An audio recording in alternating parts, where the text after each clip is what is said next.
The price of a gallon of unleaded gasoline is $3.67. That's nearly 10 cents higher than the national average. Some experts believe the price will reach nearly $6 by the end of summer. O Street may be closed, but the shops are still open, and they want your business. The residents in the neighborhood that are opposed to the Walmart are hoping to drive the company out of their neighborhood. He says he still didn't realize anything was wrong until he put the car in park and reached for his briefcase in the back seat. Behind me is actually a cornfield, and with more water being released from the dams up north, the question on everybody's mind is, when will the wastewater treatment plant flood? As you can see, O Street remains closed between 9th and 10th Street. Now, construction crews have already left for the day, but they are working to tear down that old piano building. Prescription drugs like Vicodin and Xanax are popular among teenagers, but the key for parents and teachers is to know what to look for. That's devastating.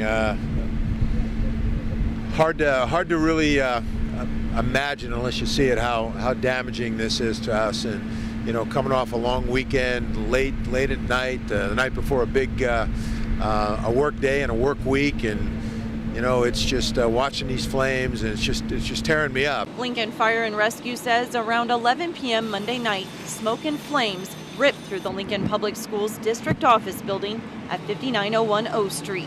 This is devastating. I've been on the board for 10 years and I've never seen anything like this. An LPS district employee was working late when he smelled smoke and called 911. LFR says the fire started on the southwest side of the building and quickly worked its way to the front.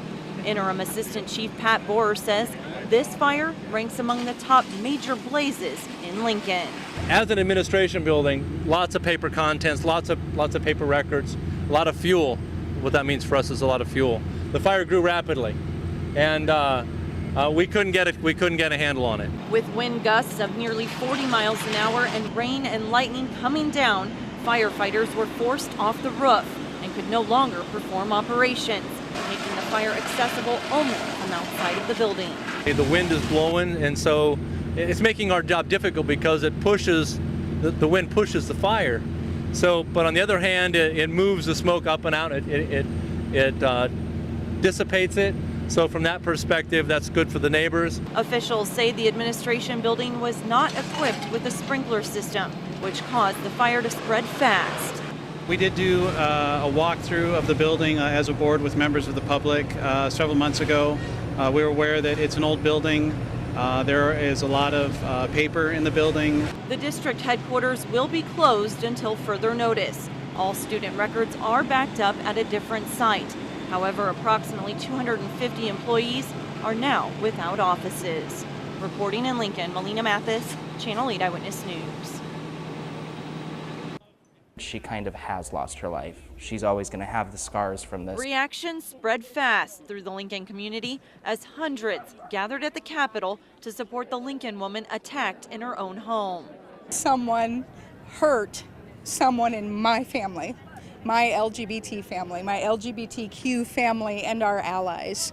And to me, there is nowhere or nothing else that I would rather do than to be here and stand in solidarity with these people. Lincoln police say they're continuing to investigate the assault and arson that happened early Sunday in a South Lincoln home.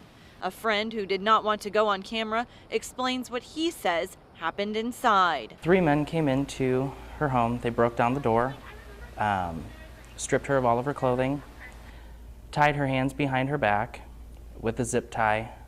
They cut derogatory words into her arms and her stomach and continued to cut all over her body. A police report now confirms the 33-year-old woman was tied up by unknown parties. It also states the suspects then carved words onto her body with a knife. Police are saying this is a much bigger issue than they previously let on. It has been classified as a hate crime. Words were spray painted inside the home, making a derogatory comment towards someone's sexual orientation. Lincoln police say the suspects also poured gasoline around the inside of the house, which ignited and burned out. The LGBT community is in an uproar, and the vigil is just the beginning. 2 more services are planned, and a fund has been set up to not only help her, but to continue the rally against discrimination. We are all trying to come together as a community to support this young woman, and we continue to get together and gather. We continue to fly the rainbow flag. Crops all across the heartland are suffering this season, but here at Vallis Pumpkin Patch, the pumpkins are blossoming, all thanks to an irrigation system. We probably would have hardly any yield at all if it wasn't for the drip. We would be way down. Tim Valla has been growing pumpkins for 28 years, and in all those years, he's never had a season so harsh. But he says he'd rather have it too dry than too wet. He can at least control the amount of moisture with a drip irrigation system. It's been a little bit tougher year for us because we spent a lot of time and money, putting the irrigation out and running it, and it's been so dry and everything. But it's been a tough year, but as far as the crop itself, it looks pretty good at this point. 400,000 pounds of pumpkins is what he expects to grow this year. It's a big business for them, and the Halloween season is what they work year-round for. We have 4 walk-through attractions. We have a haunted house and a spook shed that's really geared for like grade school age kids and preschool age kids. Storybook barn. We also checked with Roca Berry Farms south of Lincoln. They too have been irrigating and expect to have a good crop as well. So if you're looking for big or small pumpkins, white ones, or the kind with warts, Nebraska has them all. Now this variety here, you can see the big stem. We planted that one for the big stem. Valla's Pumpkin Patch is open September 21st through Halloween. It's your chance to pick your own pumpkin. Reporting from Valla's Pumpkin Patch, Melina Matthes, Channel 8 Eyewitness News.